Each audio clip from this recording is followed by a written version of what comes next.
on WISN 12 News. Video of a classroom attack, a student accused of punching a teacher. He most definitely needs to be prosecuted to the fullest extent of the law. The message this alderman wants to send.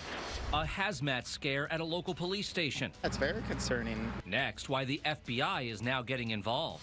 So this is not your father's Harley Davidson. This is not your father's Harley Davidson. And how Harley Davidson is now shifting gears with their brand new line of motorcycles.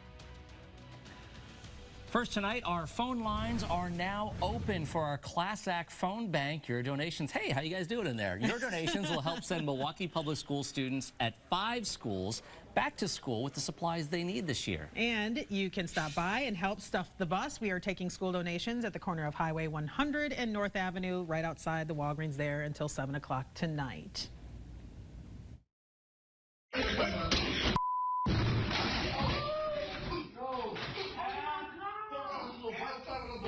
Our big story tonight calls for action after a Milwaukee student is captured on camera punching his teacher, knocking him to the ground. From aldermen to students, several are calling that video disturbing. One Southside alderman says that teenager needs to be punished, even criminally charged. 12 News' Kent Wainscott is live at South Division High School where that attack took place. Kent.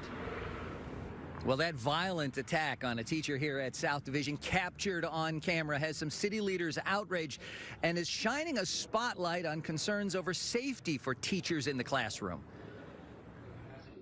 It's unclear what led up to this verbal confrontation or what caused it to suddenly erupt into violence.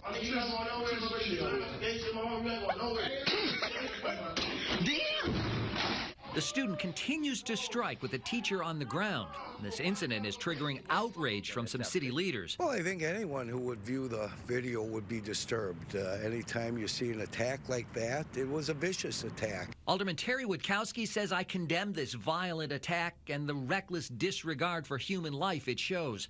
Donovan says the incident also sheds light on safety concerns in the classroom, something he says he's heard from many teachers. Very concerned about the safety within the schools, their safety, the safety of other students.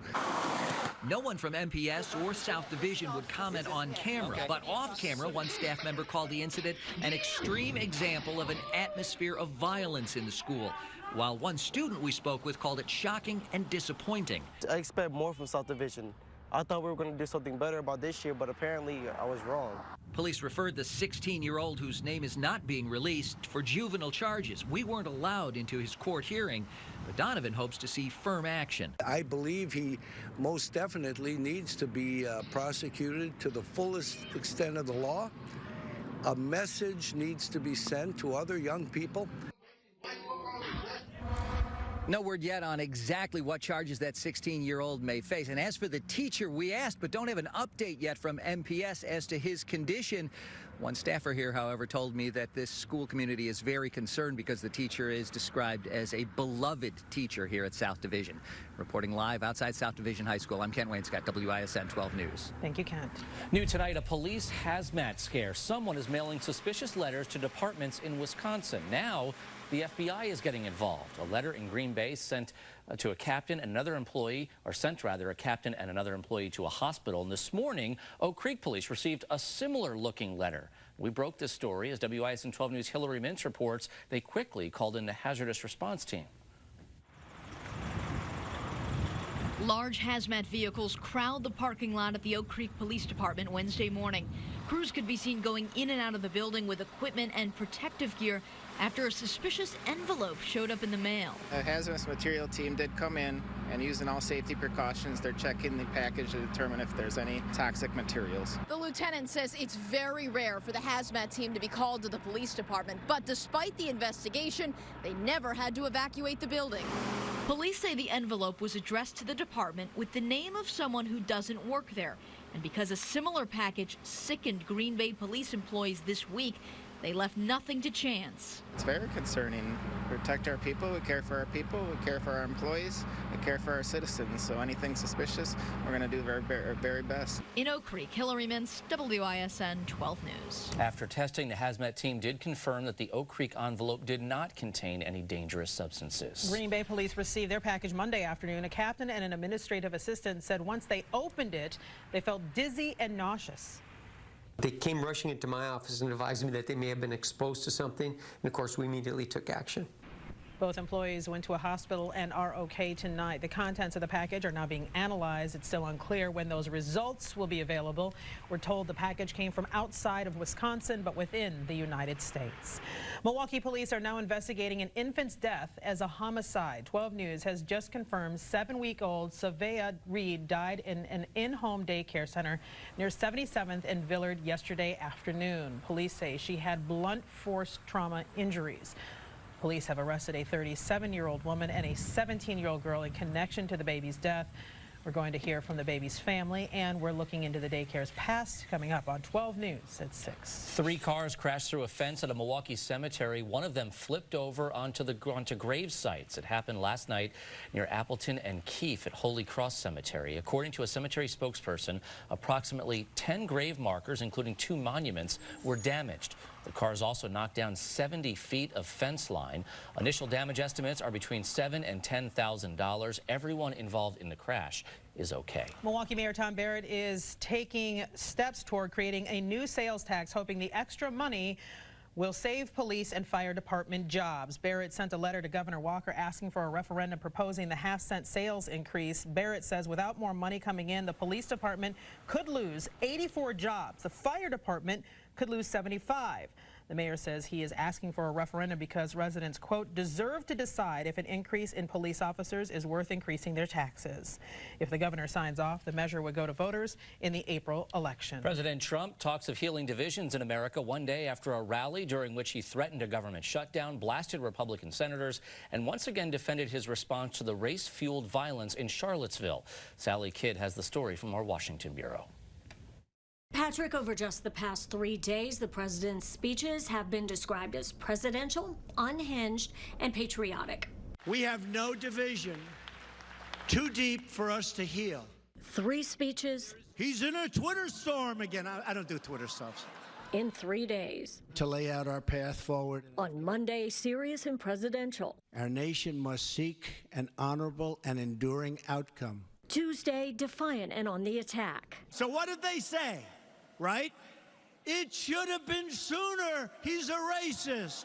By Wednesday, back on script. We are not defined by the color of our skin. Telling veterans the nation will not tolerate acts of hatred. It is time to heal the wounds that divide us and to seek a new unity based on the common values that unite us. The president's defenders say his message of unity has been there all along. Arizona's state treasurer telling Fox News Channel's Fox and Friends. He came out very, very strongly and condemned all forms of racism the day that it came out. But some political analysts say the president's sending mixed messages, and the roller coaster rhetoric is taking a toll. We are on a roller coaster slope downward. It has been fairly continuous since January 20th, and Americans are exhausted by it. They are exhausted by the president's tweeting. They're exhausted by his rhetoric. In a new Quinnipiac poll, 62% of voters say the president is doing more to divide rather than unite the country, and his approval rating is down to 35%. In Washington, Sally Kidd, WISN 12 News. Following today's speech at an American Legion event, the president signed into law a bill to speed up veterans' disability appeals. ESPN pulled one of its broadcasters named Robert Lee from covering Virginia's season opener this weekend because of his name. Recent violence in Charlottesville was sparked by the removal of a statue of Confederate General Robert E. Lee. ESPN says the decision was made collectively because of the coincidence of names. They also say, quote, it's a shame this is even a topic of conversation. State School Superintendent Tony Evers launched his campaign for governor, jumping into a crowded Democratic field, hoping to unseat Governor Scott Walker. The 65-year-old has served as state superintendent since 2009. He says his years of experience make him more qualified than Walker to be governor. He also says he could bring about bipartisan solutions to unite the state. I'm running because I've always believed that what's best for our kids translates into what's best for our communities, best for our economy, and frankly, best for our democracy. Evers becomes the 5th Democrat to announce his candidacy. 2 of the highest profile candidates are Milwaukee businessman Andy Gronick and State Representative Dana Walks of Eau Claire. The primary is just under a year away on August 14th. Well, across the country, people are gearing up for tonight's big Powerball drawing. It is the 2nd largest jackpot in U.S. history, an estimated $700 million. The large jackpot is drawing some new players to the Wisconsin lottery. Nancy Sullivan has never purchased a Powerball ticket. Nancy, you must be the only person who's never played Powerball. Why? I don't think I could ever win. That's simple. But it's up so high, it's pretty tempting, so I'll give it a shot. It's tempting. If someone hits the jackpot, the cash payout will be $443 million. Watch WISN 12 News at 10 tonight for the winning numbers. And if you win the Powerball jackpot, you can buy one of the most expensive mansions in the state. This 16,000 square foot mansion is located along Oconomowoc Lake. It's called Minnewauk, and it's currently on the market for $10.5 million. The property is a recreation of a castle. It was built in 1892 by George Bullen. He was a wealthy malt tycoon from Chicago. 21 rooms, which immediately I start thinking, how do you clean it? And all the grass out there, how do you make... If you've got the money to buy a $10.5 million house, Patrick. You have help. You don't have to worry about that math. You can just enjoy the lake and kick back and relax. Exactly. And the island. It has its own island. Oh, nice. That's a nice one, yeah. Yes. Well, you know, a lottery win can also buy a lot of school supplies. Right now, our Class Act school supply drive and Stuff the Bus events are in full swing. Chief Meteorologist Mark Baden joins us live now from the Class Act phone bank. Hey guys, you know, you've been here already. This is my first time, but I'm excited to be up here. We've got one thing that's a problem. Let's start it off with the phones are really, really quiet. This is what it's all about. We are here to get a lot of people the backpacks. They need them. You know how you feel really, really good when you get a new, fresh backpack and it's stuffed with supplies? That is awesome. The number, by the way, 414-799-9476. Make it happen. We want to thank the volunteers here as well as the folks from Salvation Army, getting them all a little shout out here. Yes, call now. Donate, please. But we have also a very special guest that we'd like to talk to as well. Mayor Barrett is joining us right now. And Mayor, thank you very much for being here. You know, there's a segment of our population. This certainly is needed. So tell us what this means to our community. Well, what we have right now, a great partnership between Channel 12 and the Salvation Army. 5 years in a row. Thank you very much to Channel 12. But it's really all about making sure the kids are ready on that first day of school. And you're right. First day of school, you want to have this cool backpack, and you want it filled with supplies. Every kid who has that feels good, and unfortunately, there's some kids whose parents can't afford it. And so what we're doing is we're trying to make sure that the kids, particularly in the 53206 zip code, where you've got a lot of poverty, that they can have the same start to the school year that other kids have. Thank you very much, Mr. Mayor. Real quick, step aside. This is what it's all about. Yep. We're stuffed with all of this. $15 will get a kid a backpack full of supplies. 414-799-9476. Please call right now.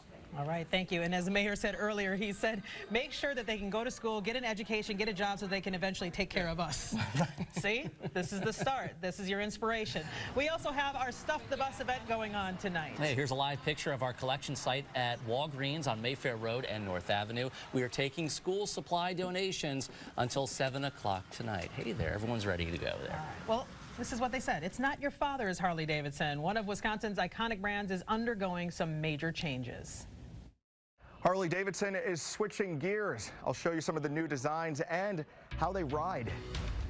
Plus, a look at one woman's swipe and stash performance captured on video. How she stored 18 bottles of liquor in her clothes. First out the